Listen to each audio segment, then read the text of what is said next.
Avant de commencer, dites-nous en commentaire quelle heure il est et d'où vous nous regardez. Commençons.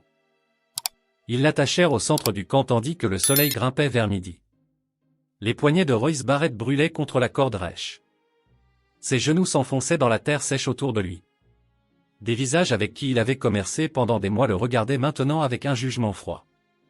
Il ne pouvait pas comprendre pourquoi il l'avait traîné ici. Ne pouvait pas reconstituer ce qu'il avait fait pour mériter cela. Les accusations avaient été lancées dans des mots apaches qu'il ne comprenait qu'à moitié. Puis il entendit la voix de la jeune femme fendre la foule. Désespérée et brute, Kiona se fraya un chemin à travers le rassemblement, son collier de turquoise captant la lumière.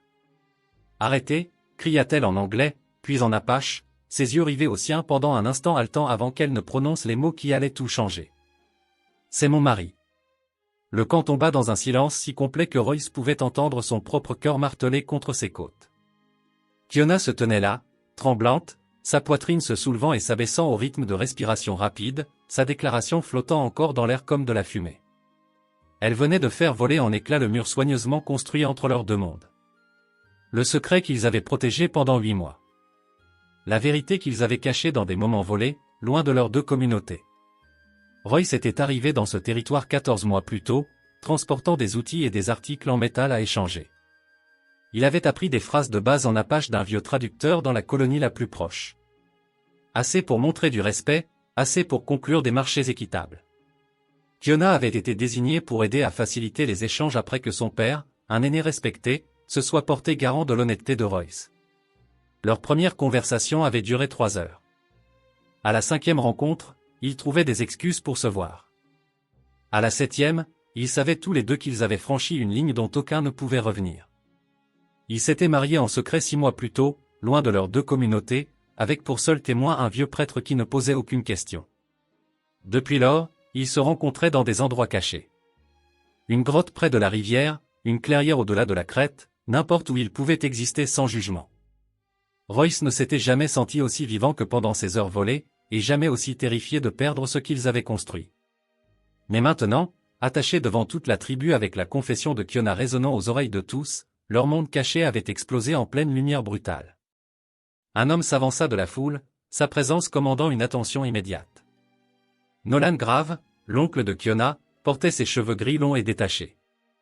Son visage était creusé de rides profondes qui parlaient de vieilles batailles et de rancunes encore plus anciennes. Ses yeux passèrent de Kiona à Royce avec quelque chose de plus sombre que la colère, quelque chose qui ressemblait à de la justification. « Vous osez parler de mariage » dit Nolan en anglais, son accent épais, mais ses mots délibérés. Il voulait que Royce comprenne chaque syllabe. « Vous osez revendiquer cet homme comme mari alors qu'il a violé notre sol sacré. Volé notre cache et corrompu la fille de mon frère. Il n'a rien volé. » La voix de Kiona se brisa de désespoir. « Je ne sais pas qui vous a dit ça, mais c'est un mensonge. 3 témoins l'ont vu près de la crête ouest hier au coucher du soleil, continua Nolan, l'ignorant. Près de l'endroit où nous gardons les offrandes à nos ancêtres. Ce matin, la moitié des offrandes avait disparu.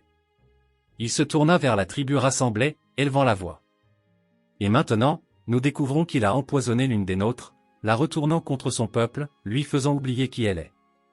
Kiona fit un pas vers son oncle, les poings serrés. Vous savez que ce n'est pas... Silence. L'ordre de Nolan trancha l'air comme une lame. Tu as perdu le droit de parler pour la défense de cet homme. Tu as trahi la mémoire de ton père. Trahi chaque enseignement qu'il t'a donné. Il se retourna vers Royce et, pour la première fois, un sourire froid toucha ses lèvres. La tribu décidera de son sort, et du tien. 2 jeunes hommes se placèrent de chaque côté de Kiona, sans la toucher, mais indiquant clairement qu'elle ne serait pas autorisée à intervenir. Elle regarda Royce, ses yeux remplis d'une terreur qui égalait la sienne. Que avait-il fait? Qui l'avait vu hier? Il n'avait été nulle part près de la crête ouest. Il avait réparé des roues de chariot à la colonie avec une douzaine de témoins qui pouvaient le confirmer. Mais alors que Nolan se tournait pour s'adresser à la tribu en apache rapide, faisant des gestes vers Royce puis vers Kiona, Royce réalisa avec une clarté écœurante que la vérité pourrait ne pas importer du tout. La voix de Nolan porta à travers le camp, chaque mot en apache atterrissant comme une pierre jetée dans une eau calme. Royce ne comprenait pas la plupart, mais il reconnut certains mots. Trahison, corruption, vol. les expressions de la foule passèrent du choc à la colère, de la confusion à un jugement endurci. Kiona luttait contre la barrière invisible que les deux hommes créaient autour d'elle. Sa voix s'élevant en appel désespéré que Nolan couvrait simplement de sa parole.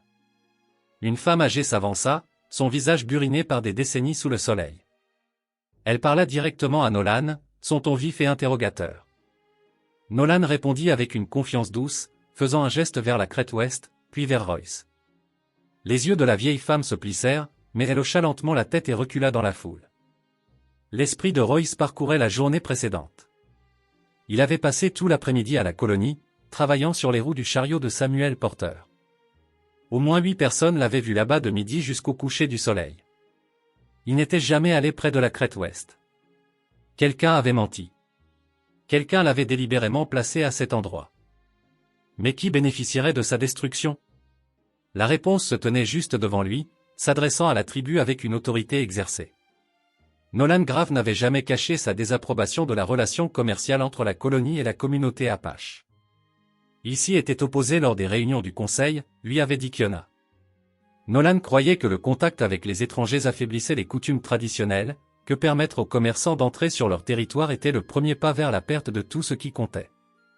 Et maintenant, Nolan avait l'occasion parfaite de prouver son point de vue, en faisant un exemple du seul traître qui avait commis la transgression ultime. Kiona se libéra finalement de ses gardes, les bousculant avec une force soudaine. Elle courut vers son oncle, lui attrapant le bras. « Tu sais qu'il n'était pas là. Tu sais que quelqu'un ment. » Nolan se tourna pour lui faire face. Et pendant un bref instant, quelque chose vacilla dans ses yeux. Pas tout à fait du regret, mais quelque chose de proche de la douleur. « Je sais que tu le crois, » dit-il doucement en anglais. « Je sais que tu crois en lui.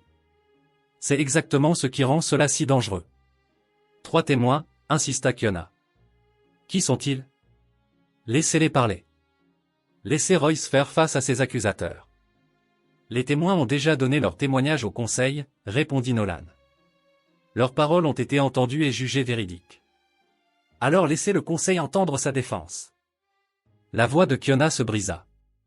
Laissez-le parler. Il en a le droit. Il n'a aucun droit ici, l'interrompit Nolan, sa voix se durcissant à nouveau. Il n'est pas l'un des nôtres. Il ne l'a jamais été. Malgré ce que tu t'es convaincu de croire. Il retira son bras de sa prise. Et toi, tu as compromis ta position dans cette tribu en te liant à lui. Tu ne peux pas parler pour sa défense car tu n'es plus considéré comme impartial. Les mots frappèrent Kiona comme des coups physiques. Elle recula d'un pas, son visage perdant ses couleurs. Plus impartial? Oncle, je suis de ton sang. Un sang qui a été corrompu par une influence extérieure, dit Nolan assez fort pour que les autres l'entendent. Tu es la fille de mon frère et j'honore sa mémoire en protégeant cette tribu de l'erreur que tu as commise. Royce regarda l'expression de Kiona s'effondrer. La vie réalisait que son oncle ne le punissait pas seulement lui. Il la punissait elle. Utilisant ce moment pour couper sa connexion à la communauté dans laquelle elle était née. Il ne s'agissait pas d'offrandes volées. Il s'agissait de pouvoir, de contrôle, de prouver que la loyauté envers la tribu signifiait rejeter tout ce qui se trouvait à l'extérieur. Et Kiona se tenait entre ces deux mondes, déchiré par les deux. Un jeune homme s'approcha de Nolan, lui chuchotant quelque chose d'urgent. Nolan hocha la tête, puis leva la main pour calmer la foule murmurante. Le conseil va se réunir, annonça-t-il en apache et en anglais. Nous déciderons du sort de cet homme avant le coucher du soleil. Jusque-là, il reste attaché, et la femme qui le réclame comme mari restera dans sa demeure sous surveillance jusqu'à ce que nous déterminions les conséquences qu'elle doit affronter. Les yeux de Kiona s'écarquillèrent de panique. Non, vous ne pouvez pas m'empêcher de... Mais les deux hommes se dirigeaient déjà vers elle, leurs mains douces mais fermes sur ses bras. Elle regarda Royce une dernière fois, son expression un mélange d'amour, de terreur et de rage impuissante. Puis ils l'emmenèrent, et Royce fut laissé seul au centre du camp, le soleil montant plus haut, la corde brûlant plus profondément dans ses poignets, et la terrible certitude s'installant dans sa poitrine, que Nolan avait orchestré tout cela parfaitement. La seule question maintenant était de savoir si quelqu'un se soucierait de la vérité avant qu'il ne soit trop tard. Le soleil atteignit son zénith, et avec lui vint une chaleur qui brouilla la vision de Royce sur les bords. Sa gorge brûlait de soif. Ses épaules lui faisaient mal à cause de la position dans laquelle il l'avait forcé. Mais pire que la douleur physique était l'impuissance, le savoir que quelque part dans ce camp, Kiona était retenue loin de lui, probablement terrifiée, et il ne pouvait rien faire pour l'atteindre. Le camp s'était en grande partie vidé. Les femmes retournèrent à leur travail. Les enfants furent rappelés, et les hommes qui restaient gardaient leur distance, le regardant avec des expressions allant de la curiosité à l'hostilité ouverte. Royce ferma les yeux et essaya de réfléchir à la situation de manière logique. Quelqu'un l'avait placé à la crête ouest hier au coucher du soleil. 3 témoins, avait dit Nolan, mais Royce avait été à la colonie, visible par plusieurs personnes. S'il pouvait juste faire passer le mot à Samuel Porter, à n'importe qui de la colonie qui pourrait attester de sa localisation, toute cette accusation s'effondrerait. Sauf si personne ne se souciait de la vérité.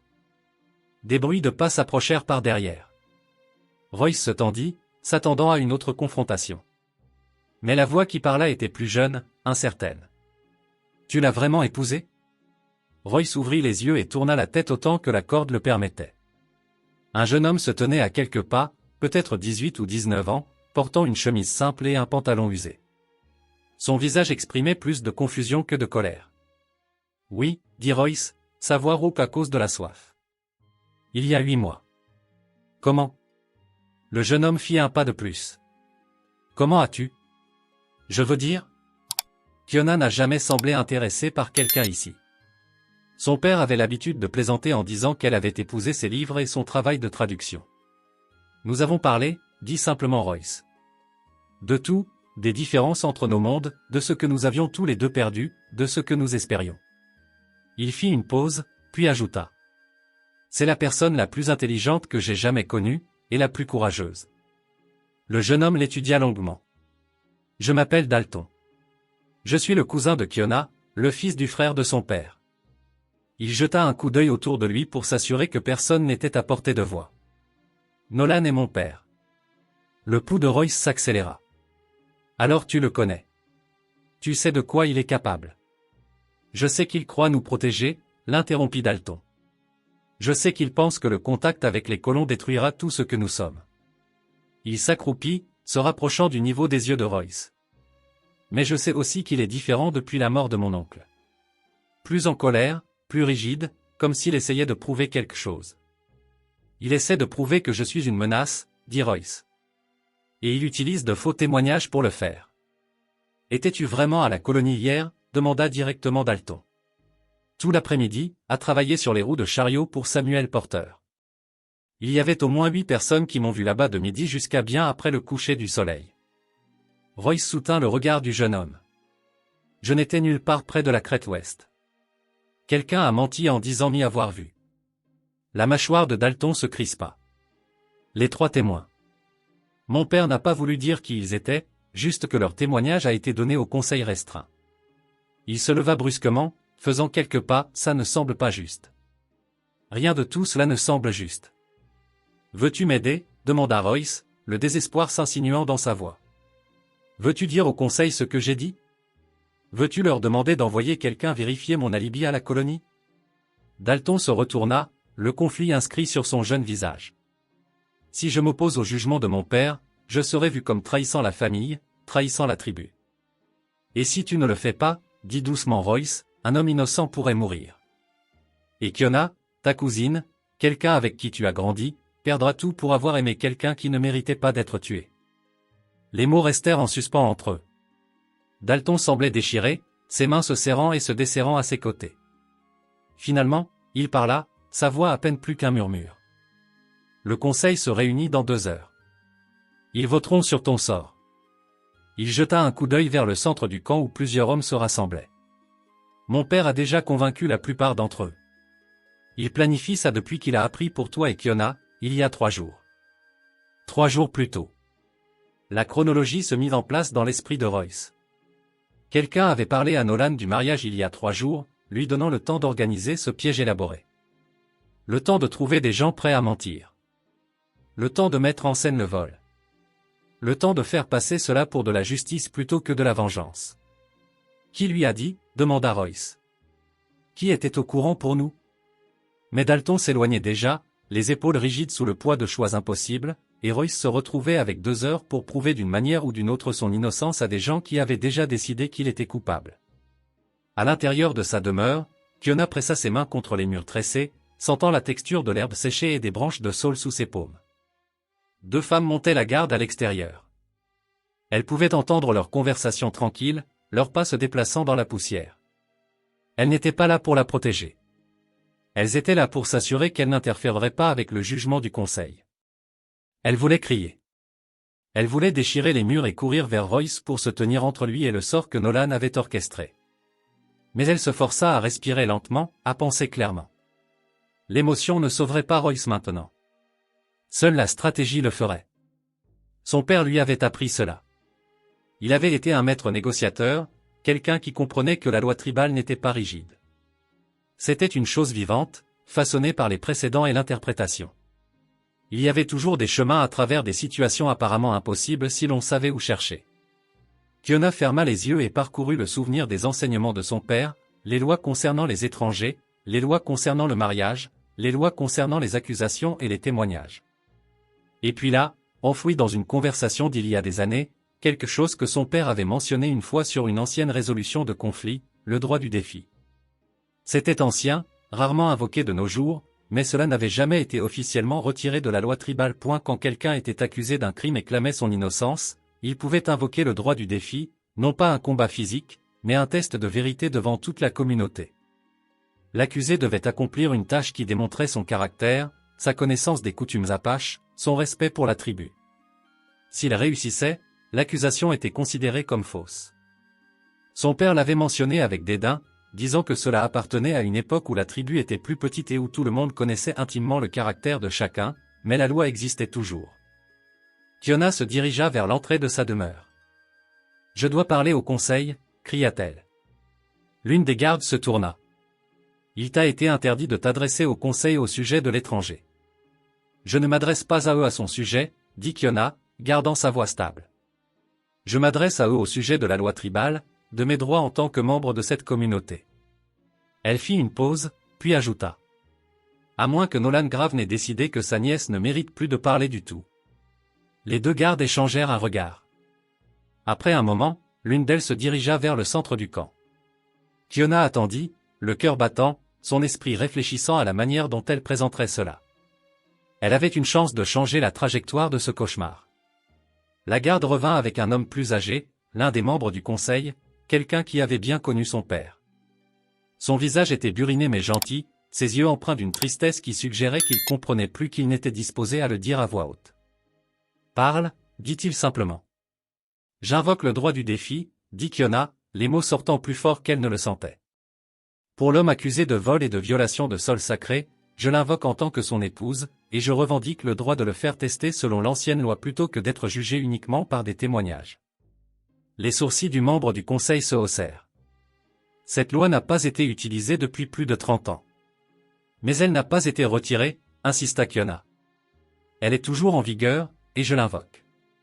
Le conseil devrait être d'accord. Le conseil doit l'honorer si elle est correctement invoquée, l'interrompit Kiona. Mon père me l'a appris. Il m'a appris chaque aspect de la loi tribale parce qu'il voulait que je sois capable de naviguer dans les deux mondes, le nôtre et le leur. Sa voix se brisa légèrement. Il croyait que la compréhension était le seul chemin vers la survie. Et maintenant, vous allez tuer un homme sans même vérifier si les accusations portées contre lui sont vraies. Le membre du conseil resta silencieux un long moment. Finalement, il dit, si j'apporte cela au conseil, Nolan s'y opposera. Alors laissez-le s'y opposer, dit Kiona. Laissez-le expliquer à toute la tribu pourquoi il a peur de permettre à la vérité d'être testée. L'homme étudia son visage, cherchant quelque chose. Tu crois vraiment que cet étranger est innocent? Je sais qu'il l'est, dit Kiona. Et je suis prête à parier tout ce qu'il me reste pour le prouver. Le membre du conseil hocha lentement la tête, puis se tourna pour retourner vers le lieu de rassemblement. Kiona le regarda partir, sachant qu'elle venait de forcer une confrontation qui pourrait soit sauver Royce, soit détruire toute chance restante qu'ils avaient. Mais rester silencieuse garantirait la mort de Royce. Et elle préférait brûler en combattant que suffoquer en regardant. Dehors, le soleil avait commencé sa descente vers l'horizon. Le conseil se réunirait bientôt, et quand il le ferait, Kiona les forcerait à choisir entre la loi ancienne et la soif de contrôle de Nolan. Elle espérait seulement que l'honneur signifiait encore quelque chose. Le conseil se rassembla en cercle près du centre du camp. 12 hommes et femmes qui détenaient l'autorité de décider de la vie et de la mort. Royce pouvait les voir de là où il était agenouillé. Pouvait sentir le poids de leur jugement collectif même à cette distance. Nolan se tenait parmi eux, sa posture confiante, sa voix portant alors qu'il s'adressait au groupe. Puis le membre âgé du conseil qui avait parlé avec Kiona s'avança et dit quelque chose qui assombrit l'expression de Nolan. La conversation s'envenima. D'autres membres du conseil se joignirent, certains faisant des gestes vers Royce, d'autres vers la demeure de Kiona. Le débat s'éternisa pendant ce qui sembla être des heures, mais ne fut probablement que quelques minutes. Finalement, Nolan se retourna et marcha directement vers Royce. Son visage était un masque de fureur contrôlée. Il s'arrêta à quelques pieds, le regardant de haut avec des yeux qui ne promettaient rien de bon. « Ma nièce a invoqué une vieille loi, » dit Nolan, sa voix tendue. « Le droit du défi. Elle croit que tu peux prouver ton innocence par un test de caractère et de connaissance. » Il s'accroupit, amenant son visage au niveau de celui de Royce. « Je veux que tu comprennes quelque chose. Cela ne change rien. Tu échoueras. Et quand tu le feras, ta mort sera encore plus justifiée car tu te seras prouvé indigne devant tout le monde. » « Quel est le test ?» demanda Royce, rencontrant son regard. « On te donnera 3 tâches, » dit Nolan. « Chacune conçue pour prouver si tu respectes vraiment nos coutumes ou si tu n'es qu'un intrus qui a corrompu l'une des nôtres. » Il se leva, époussetant son pantalon. « La première tâche commence maintenant. Tu identifieras et expliqueras la signification des repères sacrés de notre territoire. Si tu ne peux pas, tu auras prouvé que tu ne comprends même pas ce que tu as traversé pendant tous ces mois. » Ils coupèrent les cordes qui liaient les poignets de Royce. Le sang afflua de nouveau dans ses mains, provoquant des douleurs aiguës comme des piqûres d'aiguilles. 2 hommes l'aidèrent à se relever, ses jambes faillirent flancher après des heures d'agenouillement. Ils lui donnèrent de l'eau, qu'il but désespérément, puis le conduisirent au bord du camp. Kiona attendait là, flanquée de gardes. Leurs yeux se croisèrent, et dans ce bref instant, Royce vit à la fois la peur et la détermination. Elle s'avança, s'adressant aux membres du conseil qui avaient suivi. « Il a le droit à des explications, » dit-elle. « L'ancienne loi permet à l'accusé de se voir expliquer le contexte. »« Tu ne peux pas l'aider à accomplir les tâches, » répondit un membre du conseil. « Je ne le ferai pas, » dit Kiona. « Mais je peux lui dire ce qui est attendu. C'est dans la loi. » Ils se concertèrent brièvement, puis hochèrent la tête. Kiona se rapprocha de Royce, assez près pour qu'il puisse sentir la sauge qu'elle utilisait dans ses cheveux. Assez près pour voir l'épuisement dans ses yeux. « Il y a 5 repères à distance de marche, » dit-elle doucement. « Des formations naturelles que notre peuple a reconnues comme sacrées depuis des générations. Tu dois les trouver et expliquer pourquoi chacun est important. » Elle fit une pause, sa voix baissant encore plus. « Royce, je t'ai appris une partie de cela pendant nos discussions. Tu en sais plus que tu ne le penses. » « Et si j'échoue » demanda-t-il point. « Alors nous affronterons la 2e tâche, » dit-elle. « Et si tu échoues à celle-là, il y en a une 3e. »« Mais tu n'échoueras pas » sa main frôla la sienne un très bref instant. Un contact si rapide que les gardes le manquèrent presque. « Tu m'as écouté pendant des mois. Tu as appris. Fais confiance à ce que tu sais. » Ils la firent reculer et Royce se retrouva debout au bord du camp avec 2 escortes silencieuses et la terrible connaissance que sa vie dépendait maintenant de conversations qu'il n'avait qu'à moitié comprises. Des leçons qu'il avait absorbées en se concentrant plus sur la voix de Kiona que sur les mots eux-mêmes. Nolan apparut à côté des membres du conseil, les bras croisés. « Tu as jusqu'au coucher du soleil pour trouver et expliquer les 5 repères. Cela te donne peut-être 90 minutes. » Son sourire était froid. « Commence. » Royce commença à marcher, son esprit parcourant frénétiquement chaque conversation qu'il avait eue avec Kiona sur les traditions apaches, les espaces sacrés, la manière dont son peuple comprenait la terre. Elle avait parlé de pierres façonnées par le vent et l'eau, d'arbres qui poussaient dans des motifs qui semblaient impossibles, d'endroits où la terre elle-même semblait parler. Il devait espérer qu'il avait assez bien écouté, car sinon, le coucher du soleil amènerait la 2e tâche, et il n'avait aucune idée de ce que ce serait. Royce se déplaçait à travers les broussailles avec ses 2 escortes à sa suite. Leurs visages impassibles. Le soleil était plus bas maintenant, projetant de longues ombres qui semblaient décompter les minutes qu'il lui restait. Son esprit travaillait frénétiquement à travers des fragments de souvenirs. Des conversations avec Kiona au bord de la rivière. Des histoires qu'elle lui avait racontées alors qu'ils étaient cachés dans la grotte. des leçons sur son peuple qu'il avait essayé d'absorber, même s'il était distrait par la courbe de son sourire. Le premier repère lui vint presque par accident. Il marchait vers l'est lorsqu'il remarqua un affleurement de roches rouges qui semblait avoir été sculpté par le vent en forme de main tendue vers le ciel. Quelque chose à ce sujet déclencha un souvenir. Kiona montrant une formation similaire au loin, lui disant qu'elle représentait le geste de l'offrande, la manière dont ses ancêtres avaient élevé des prières vers le ciel. Ici, dit Royce, s'arrêtant devant la formation rocheuse. Ses escortes attendaient. C'est un repère. La pierre en forme de main levée. Elle représente l'acte d'offrande, de remerciement pour la terre et l'eau qui soutiennent la vie. Il toucha la surface rugueuse. Votre peuple y voit un rappel que tout ce qui est pris de la terre doit être reconnu et honoré. Une des escortes hocha légèrement la tête. Pas une confirmation exacte, mais pas un rejet non plus. Ils continuèrent à marcher. Le deuxième repère s'avéra plus difficile à trouver. Le temps s'écoulait alors que Royce cherchait, sa panique grandissant à chaque minute qui passait. Puis il se souvint de Kiona parlant de l'eau, comment les sources naturelles étaient toujours sacrées, comment son peuple croyait que l'eau qui venait des profondeurs de la terre portait la mémoire des ancêtres. Il changea de direction, se dirigeant vers le bruit d'eau courante qu'il avait entendu plus tôt. Là, une source bouillonnant entre les rochers, alimentant un petit bassin entouré de pierres lisses qui avaient clairement été placées délibérément. Quelqu'un les avait disposées en cercle. Source d'eau, dit Royce, la gorge serrée. Les sources sont sacrées parce qu'elles relient le monde de la surface à ce qui se trouve en dessous. Les pierres autour la marquent comme un lieu de révérence où des offrandes sont laissées et des prières sont dites pour une abondance continue. De nouveau, un léger hochement de tête. 3 de plus à trouver, et le soleil glissait vers l'horizon avec une vitesse impitoyable. Le troisième repère le fit presque rire, non pas d'humour, mais du vif soulagement de la reconnaissance. Un arbre poussait seul sur une petite colline. Son tronc fendu par la foudre des années auparavant, mais toujours vivant. Les deux moitiés s'élevant vers le ciel dans une étreinte tordue. Kiona avait appelé des arbres comme celui-ci, brisés mais vivants. Des symboles de survie à travers la catastrophe. Cet arbre, dit Royce en s'approchant, fendu par la foudre, mais toujours vivant. Il représente la résilience, la capacité à endurer les dommages et à continuer de croître. Il est sacré parce qu'il prouve que la destruction ne signifie pas nécessairement la mort.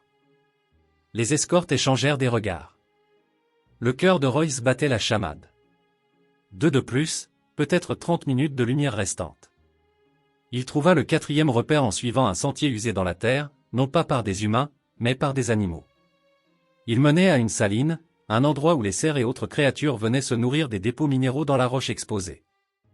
Kiona avait expliqué ces endroits une fois, comment ils étaient considérés comme des dons de la terre, comment prendre du gibier près d'eux était interdit parce que les animaux venaient ici en confiance.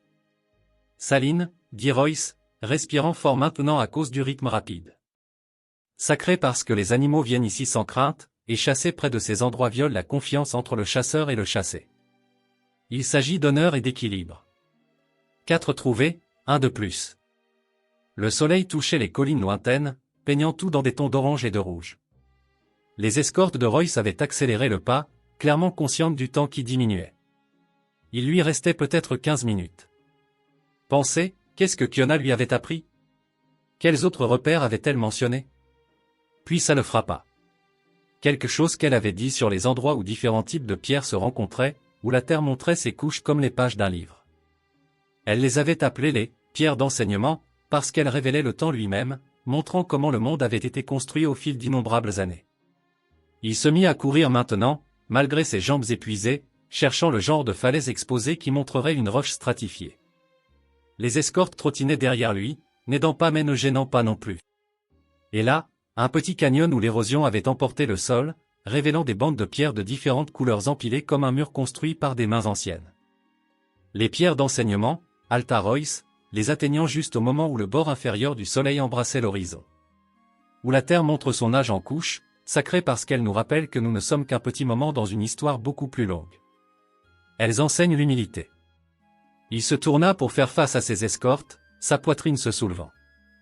Derrière eux, le reste du conseil avait suivi à distance. Kiona se tenait parmi eux, ses mains pressées contre sa bouche, ses yeux brillants de larmes qu'elle luttait pour retenir.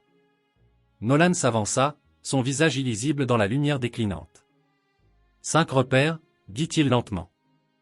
Identifier et expliquer. Il regarda Royce avec quelque chose qui aurait pu être de la surprise ou un ressentiment plus profond. Tu as passé le premier test. Mais la façon dont il le dit indiquait clairement que les défis les plus difficiles étaient encore à venir. La nuit tomba sur le camp, et avec elle un froid qui s'infiltra dans les os de Royce. Il lui avait donné de la nourriture et de l'eau, lui avait permis de se reposer près d'un feu, mais les cordes étaient de retour autour de ses poignets, plus lâches cette fois, mais toujours là, un rappel que passer un test ne signifiait pas la liberté. Kiona était assise de l'autre côté du feu, enfin autorisée à être près de lui maintenant que le premier défi était terminé. Entre eux se trouvaient 3 membres du conseil, s'assurant qu'ils ne pouvaient pas parler en privé, mais au moins Royce pouvait voir son visage, pouvait puiser de la force dans le fait qu'elle se battait toujours. Nolan émergea de l'obscurité, son expression sombre. La deuxième tâche commencera aux premières lueurs. Il annonça, tu feras face au conseil et répondras à des questions sur notre histoire, nos lois et notre relation avec cette terre. Si tu ne peux pas démontrer une véritable compréhension, pas seulement des faits mémorisés, mais une compréhension authentique de ce que ces choses signifient pour nous, tu échoueras. Royce sentit son estomac se nouer. Mémoriser des faits, il pouvait le gérer, mais prouver qu'il comprenait le sens profond, la signification émotionnelle et spirituelle de la culture apache, c'était tout autre chose. Combien de questions ? Demanda Kiona. Autant que le conseil jugera nécessaire, répondit Nolan en la regardant.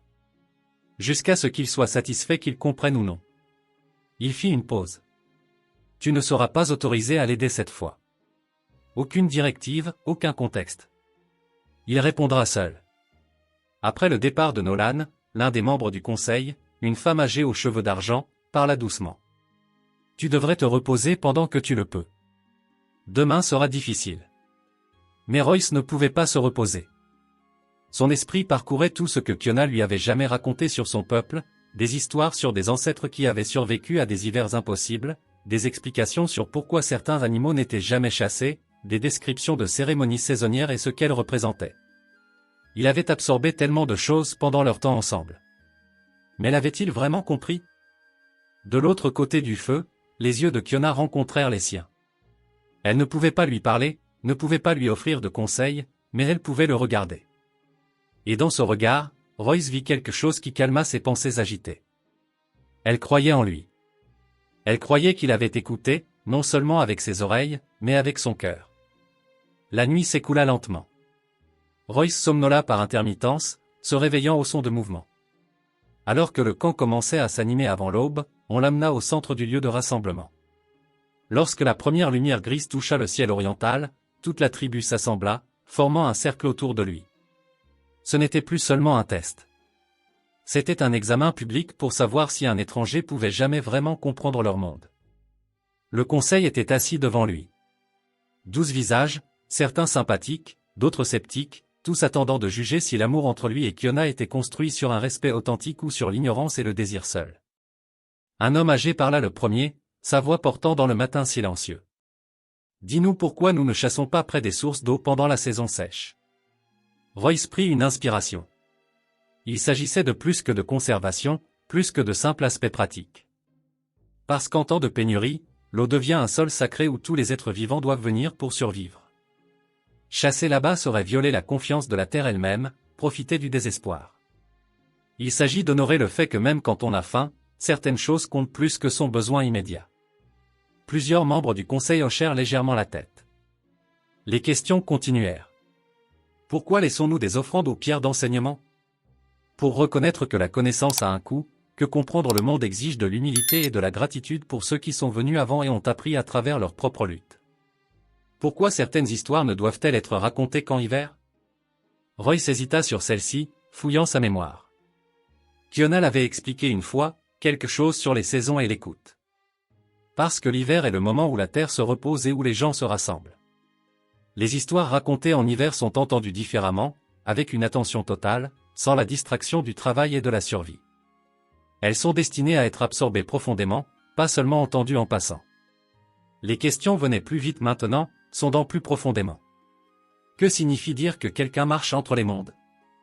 Cela signifie qu'il comprend plus d'une façon de voir, plus d'une façon d'être, mais cela signifie aussi qu'il pourrait ne jamais appartenir pleinement à l'un ou l'autre monde. Il paie un prix pour cette compréhension. Les yeux de Kiona brillaient dans la lumière grandissante. Elle savait qu'il parlait d'elle, de deux. Pourquoi disons-nous aux enfants que la Terre se souvient? Parce que les actions ont des conséquences qui résonnent dans le futur. Ce que nous faisons à la Terre, les uns aux autres, devient une partie de l'histoire qui façonne ce qui vient ensuite. La Terre se souvient à travers les cicatrices que nous laissons ou le soin que nous montrons. Le soleil se leva à l'horizon, baignant tout d'or. Les questions avaient duré plus d'une heure. La gorge de Royce était à vif, son esprit épuisé d'avoir cherché une compréhension qu'il avait recueillie par fragments au fil des mois de conversation. Finalement, la femme âgée qui lui avait dit de se reposer se leva. « Assez, dit-elle. Nous avons entendu suffisamment de réponses. » Elle regarda Nolan, puis de nouveau Royce. Cet homme a prouvé qu'il a écouté. Que sa compréhension soit réelle sera déterminée par le test final. Nolan s'avança et pour la première fois, Royce vit quelque chose de proche d'un respect réticent dans ses yeux. Mais c'était mêlé à quelque chose de plus sombre. La prise de conscience que son plan pour détruire Royce échouait et que cet échec lui coûterait du pouvoir. La troisième tâche, dit Nolan, sa voix dure, déterminera tout. La tribu entière se rassembla alors que Nolan expliquait la tâche finale. Sa voix porta dans l'air matinal. Chaque mot soigneusement choisi pour blesser. Le troisième test ne concerne pas la connaissance, dit-il. Il s'agit de sacrifice, de prouver que votre lien avec Kiona n'est pas construit sur l'égoïsme, mais sur un amour sincère. Il se tourna pour faire face directement à Royce. On vous donnera un choix. Vous pouvez quitter ce territoire maintenant, indemne, avec des provisions et un sauf-conduit jusqu'à la colonie. Vous serez libre de retourner à votre vie. Mais si vous choisissez cela, Kiona reste ici et elle fera face aux conséquences de sa trahison des attentes tribales. Elle sera dépouillée de sa position, de sa voix au conseil, de son lien avec l'héritage de son père. Le camp devint silencieux. Le visage de Kiona pâlit. Ou, continua Nolan, vous pouvez rester et accepter d'être lié à cette tribu. Vous vivrez ici sous nos lois, soumis à notre jugement. Vous renoncerez à votre vie à la colonie, à votre commerce, à vos liens avec votre propre peuple. Vous deviendrez l'un des nôtres, entièrement et de façon permanente. Si vous choisissez cela, Kiona garde sa position et son honneur. Ce n'était pas un test. C'était un piège. D'une manière ou d'une autre, quelqu'un perdait tout. Royce regarda Kiona à travers le cercle. Ses yeux étaient grands d'horreur, secouant déjà la tête, silencieusement, le suppliant de choisir la liberté. Elle préférait perdre sa position plutôt que de le voir sacrifier toute sa vie. Mais Royce avait déjà fait son choix il y a 8 mois en l'épousant en secret. Il l'avait fait chaque fois qu'il l'avait rencontrée dans des endroits cachés. Chaque fois qu'il avait appris sa langue et ses histoires. Chaque fois qu'il l'avait choisi plutôt que le chemin le plus facile. Je reste, dit Royce, sa voix claire et inébranlable. J'accepte d'être lié à la tribu. Le visage de Kiona se décomposa. Non, Royce, tu ne peux pas. Je peux, dit-il, s'adressant directement à elle maintenant. Parce qu'une vie sans toi n'est pas la liberté. C'est simplement exister. Il se retourna vers Nolan. Je vivrai selon vos lois. Je travaillerai sous votre jugement. Je prouverai chaque jour que je mérite d'être ici. L'expression de Nolan était illisible. Pendant un long moment, il ne dit rien. Puis, lentement, il hocha la tête. Ainsi soit-il. Mais avant que le conseil ne puisse répondre, Dalton s'avança de la foule. Son jeune visage était empreint de détermination. Avant que ce lien ne soit finalisé, j'ai quelque chose à dire. La tête de Nolan se tourna brusquement vers son fils. Ce n'est pas le moment.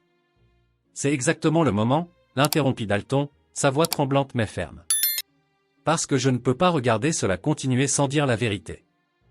Il regarda le conseil assemblé. Mon père a dit que 3 témoins avaient placé Royce Barrett à la crête ouest pendant le vol. Je sais qui étaient ces témoins, et je sais qu'ils ont menti. La foule éclata en murmures. Le visage de Nolan devint rigide. Mon père m'a demandé il y a 3 jours de dire que j'avais vu Royce près de la crête, continua Dalton. Il m'a demandé d'être l'un des témoins. Quand j'ai refusé, il en a trouvé d'autres qui mentiraient pour lui. 2 jeunes hommes qui lui devaient des faveurs et un qui avait peur de refuser. Il rencontra les yeux de son père. Je suis resté silencieux parce que j'avais peur. Mais regarder un homme innocent tout sacrifier tout en gardant le silence sur la vérité me rend aussi coupable que les menteurs. La femme âgée du conseil se leva. Ce sont de graves accusations contre un chef du conseil. Elles sont vraies, cria une autre voix. L'un des jeunes hommes que Dalton avait mentionné s'avança, son visage tordu de honte. Nolan Grave m'a dit de dire que j'avais vu l'étranger près du sol sacré. Il a dit que c'était nécessaire pour protéger la tribu de la corruption. J'ai accepté parce que j'avais peur de lui. Il regarda Royce. Mais je ne vous ai jamais vu là-bas.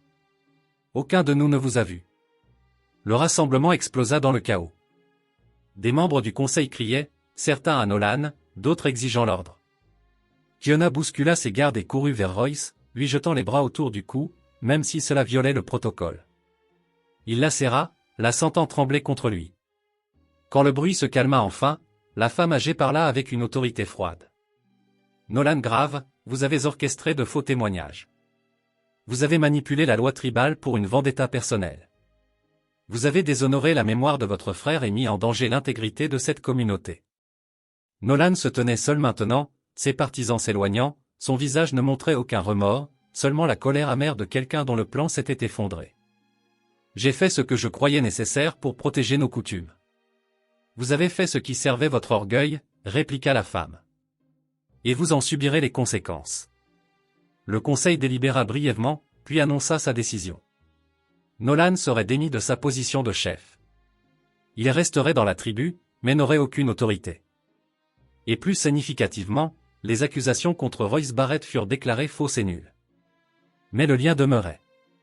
Royce l'avait choisi librement, et le conseil décida d'honorer ce choix, non pas comme une punition, mais comme une reconnaissance qu'il s'était montré digne. Alors que le soleil montait plus haut, Royce et Kiona se tenaient ensemble devant la tribu. La cérémonie de liaison était simple. Des mots prononcés, des mains jointes, une reconnaissance publique qu'il appartenait désormais à cette communauté autant qu'elle. Ce n'était pas le résultat que l'un ou l'autre avait imaginé en se mariant en secret. Mais c'était réel. C'était honnête, et c'était à eux. Après, alors que la foule se dispersait, Dalton s'approcha d'eux. « Je suis désolé de ne pas avoir parlé plus tôt, dit-il doucement. »« Tu as parlé quand c'était important, » répondit Royce, lui posant la main sur l'épaule. Cela a demandé plus de courage que de parler plus tôt. Kiona toucha le bras de son cousin. Merci d'avoir choisi la vérité plutôt que la peur. Ils marchèrent ensemble vers le bord du camp, où le territoire s'ouvrait sur un ciel infini. L'ancienne vie de Royce à la colonie était derrière lui maintenant. Son avenir était ici, construit sur le sacrifice et une acceptation durement gagnée. Ce ne serait pas facile. Il y aurait toujours ceux qui le regarderaient avec suspicion, qui se demanderaient si un étranger pouvait vraiment appartenir. Mais alors que Kiona entrelaçait ses doigts dans les siens, Royce sut qu'il avait fait le bon choix. L'amour qui n'exigeait rien n'était pas du tout de l'amour. Le véritable amour exigeait tout et donnait tout en retour. La terre s'étendait devant eux, vaste, impitoyable et magnifique, et ensemble, ils apprendraient à y naviguer.